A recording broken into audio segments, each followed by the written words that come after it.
Aujourd'hui, c'est histoire. Je t'avais parlé l'autre fois d'une fontaine qui servait autrefois à alimenter, tu sais, c'est un fameux 3 mâts. Allez, on y va. Le petit pont de bois dans ton cul. Non, excusez-moi, je suis un peu stressé, c'est l'occasion de me déstresser. Nous sommes sur la Charente. Là-bas, on a l'embouchure. C'est l'Atlantique. Est-ce que tu vois là-bas, là? C'est l'île Madame. Ah non, c'est pas là-bas. Pardon, là-bas, c'est Port des Barques. Et là-bas, là, ici, c'est une île. Et si tu regardes bien, excuse-moi pour le vent, mais j'ai pas le choix. Tu vois le bâtiment que tu vois là, là? Mince, j'ai perdu mon doigt. Tu vois ici? C'est un fort. C'est un fort comme le fort Lupin que je viens de te faire voir. Donc ça, c'est la Fontaine Royale. Je vais dézoomer après. T'as vu, je fais doucement mon fréru pour pas que t'aies mal au bobo ventre. Tu peux vomir un coup si tu veux. Et là-bas, tu retrouves le fameux fort Lupin. J'ai fait un short. Ok. Les fortifications de la Charente, de l'Atlantique, c'était du temps de Vauban. C'est Vauban qui a fait tout ça. Mat. Pour les amoureux de la pierre. Avant, donc les bateaux, parce que c'était une région saline. Donc en fait, il y avait beaucoup de commerce de sel ici. Putain, c'est penché, frère. Si je tombe, ça, je me noie pas, mais bon, t'as vu. Pardon. J'ai essayé de filmer tous les détails. Putain, franchement, avant, ça va bosser, les gars. Vous avez vu? Ça, c'est un truc tailleur de pierre. Franchement, j'aurais kiffé. Donc, tu vois, ils accostaient ici. Et ça, en fait, c'est une fontaine d'eau douce. C'est une fontaine royale. Ah, je peux même pas dézoomer. Le bâtiment fait 3-4 mètres de haut. Quand j'étais petit ici, bah, on faisait de la voile, il y a un club de voile. Donc on se mettait sur le ponton. Les petites pibales, elles sont par là, je le sais, je le sais.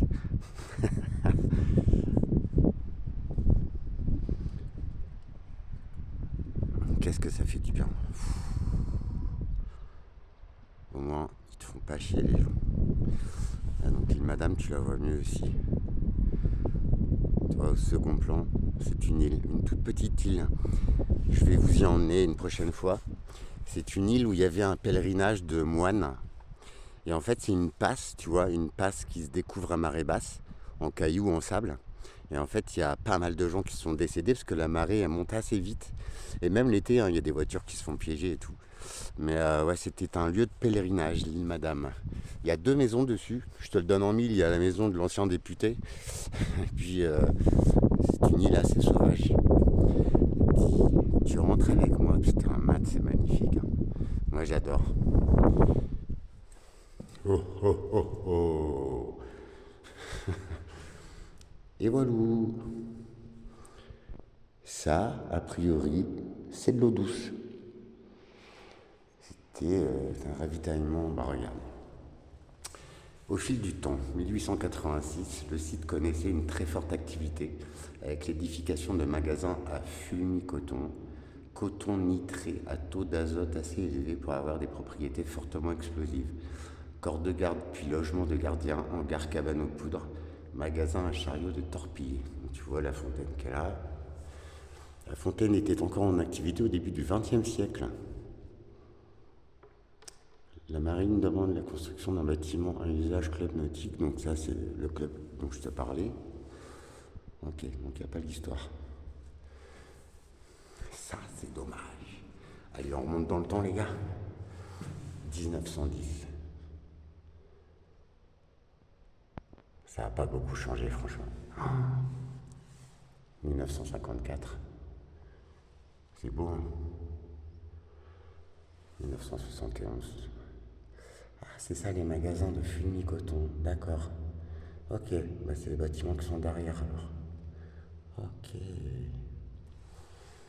Ah oui, après la tempête, ça a morflé ici, hein, Xintia. Oh, le Bélem, les gars. Bateau que j'ai déjà visité au rassemblement des grands voiliers à Bordeaux, mais il y a 30-40 ans. Après la tempête, ça a morflé. Génial. Et puis il y a un bateau qui a été reconstruit ici. J'ai mangé le nom. Bateau qui est actuellement rongé par des champignons, mais qui a été reconstruit à Rochefort, dans les formes, parce que Rochefort c'est une ville marine. L'Hermione, voilà, c'est ça. Pour ceux qui s'intéressent à ça, si tu ne connais pas, tape bateau Hermione. Et en fait, il a été construit à Rochefort. Hein. J'y habitais avec ma fille, on allait visiter tout. Et voilà.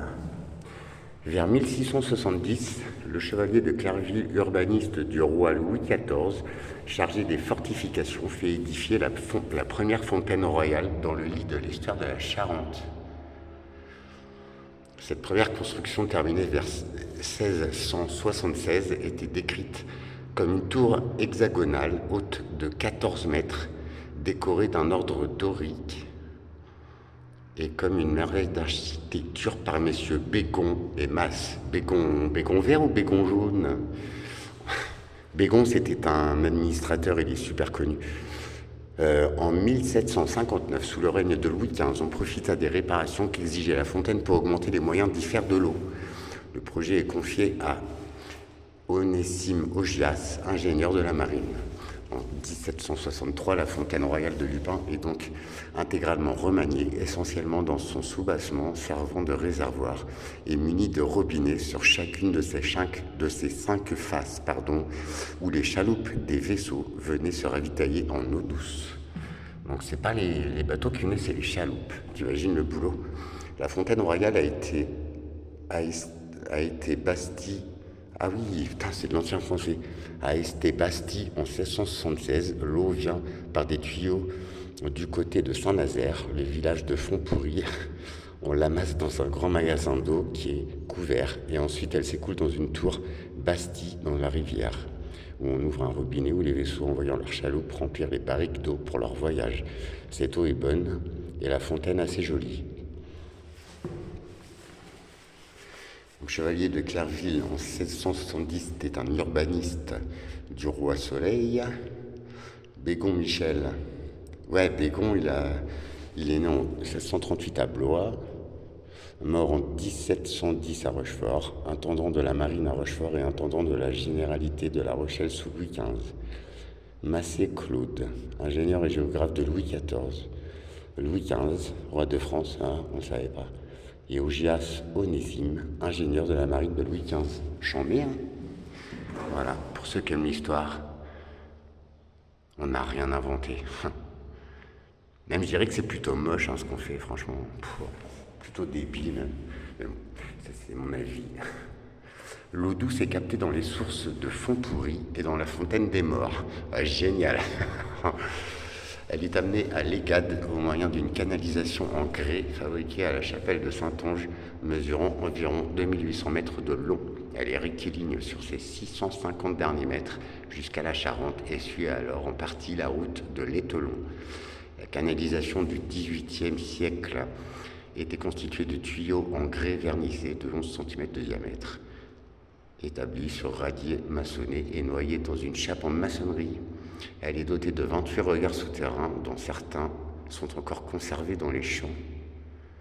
L'eau captée était stockée dans 2 bassins réservoirs couverts. Un bassin est, grand bassin pouvant contenir 550 mètres cubes d'eau, est encore visible et en état parfait sous le restaurant.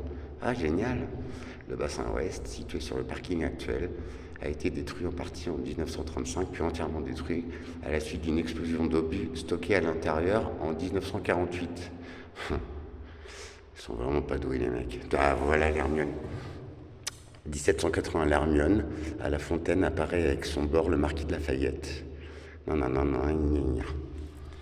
Voilà, c'est ce bateau-là que je te parlais, qui a été reconstruit il y a quelques années ici à Rochefort et qui a pris la mer et qui est actuellement à Biarritz, je crois, parce que il y a des champignons dans la coque. Le fronton sur votre droite en quittant la passerelle était situé au-dessus de la porte du bassin ouest. Ok. Voilà. J'adore ces petites décorations, des cœurs. C'est magnifique. Bon, ben, perso, j'irai pas boire l'eau parce qu'elle a l'air un peu dégueu. Mais c'est quand même chambé. Voilà, je tenais à vous la faire celle-là. C'est la petite fontaine l'autre fois qui m'a fait penser à ça, la petite source là. Donc, sur la droite, ils ont dit. Hein.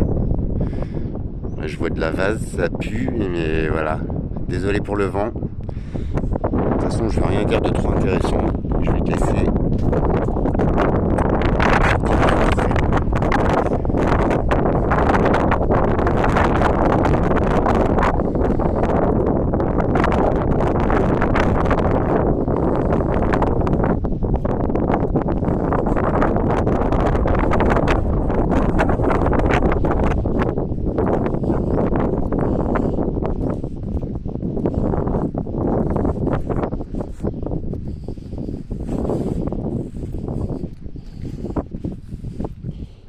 Les marées d'équinoxe, elles sont montées jusque là. Quand tu vois du paillis comme ça, c'est des résidus de marée, tu vois. Et tu vois la démarcation. Donc là-bas, c'est le club nautique. Putain, c'est vraiment dégueulasse. Ils pourraient faire des efforts, hein. Matt, frérot. Et donc le fameux restaurant. Et en fait, il y a un réservoir qui est dessous. Donc, je vais voir si c'est mon curieux si on peut y accéder, mais ça m'étonnerait. Allez, pour faire ça bien. Regarde, ça je vais te le faire voir, ça c'est magnifique. Ça c'est les petits carreaux que j'affectionne, t'as vu?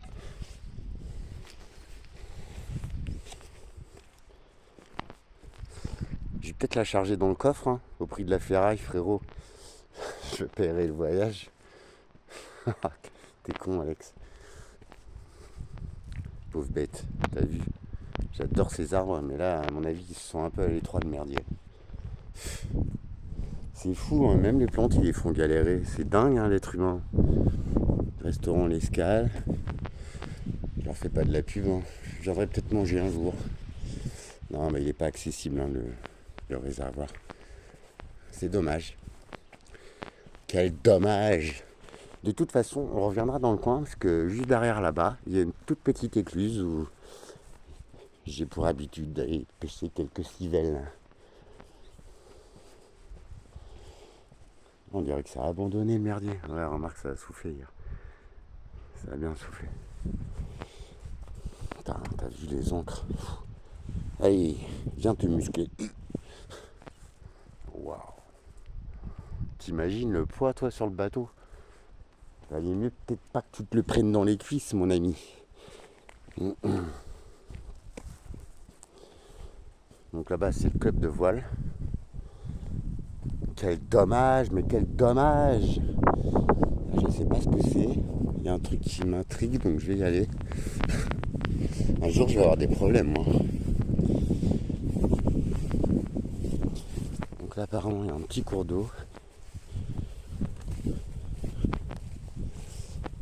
Ah non, ouais, ça va sec. Je fais du petit repérage, hein, pour ma pêche, tu m'en veux pas? Oh, ok, c'est des trucs flottants, ça, des barras. Ok, t'as vu? Alors toi, faut pas que tu pollues, mais par contre, eux, ils ont le droit de laisser leur merde stagner et pourrir dans les champs, mais t'hallucines en fait. Quelle France à deux vitesses.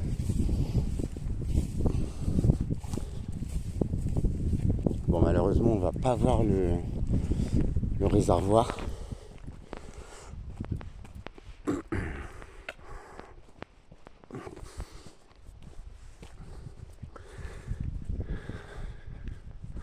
Donc ça, c'est le fleuve Charente. Il me semble que c'est un fleuve. Hein. Du bois de chauffard. Non, mais écoute, j'aimais bien ces petites polos. Là. Mon cousin, il en avait une. Il y a longtemps. Enfin, mon cousin. Et voilà la pépette. Donc tu vois, à mon avis, les 3 mâts, ils attendaient là-bas en embouchure. Et les mecs, ils venaient en chaloupe remplis ici. Ça, c'était des bonhommes, en fait. Non, c'est pas pour dire, mais on a perdu ce savoir-faire, en fait. Et je vais te faire voir je trouve ça magnifique. c'est ça. Bon, tu vois, les petites cabanes de pêche, c'est bien typique d'ici. Franchement, une petite cabane comme ça, c'est sympa. Hein. Tu vas, tu manges et tout, c'est vraiment sympa. Bon, nous, on faisait la fête dessus. On a eu de la chance. Mat, comme c'est beau. Waouh. Un de mes dieux. Poséidon. T'as vu ça? Alors, c'est en rapport avec mes vidéos sur l'eau. L'eau, c'est un bien... Enfin, c'est la vie, quoi. D'accord? Et sans être complotiste ou quoi, empoisonner l'eau par le fluor et bien d'autres choses. Ouais. À ceux qui comprennent, je crois qu'il faudrait qu'on fasse attention, filtrez votre eau. À ceux qui comprennent pas, je sais que vous n'êtes pas là. Voilà. C'est magnifique, tu vois juste ça. Ouais, ça me fait vibrer. Ces hommes-là, je les respecte. Tu vois? Les hommes d'aujourd'hui, vous allez voir dans la suite des vidéos ce qu'on va en faire. Magnifique. Voilà, donc on est à Port-des-Barques, dans le 17. Franchement, pour les petites vacances en famille, c'est pas surpeuplé l'été. Et bah, si t'aimes tout ça, c'est encore un espace où il y a de la faune, de la flore, de l'histoire. Et un brin de tranquillité quand même, donc tu vois. Et voilà. Allez, je te fais des bisous. À très vite pour une autre visite ou pour un petit coup de gueule. Je sais pas trop. N'hésite pas à venir en message.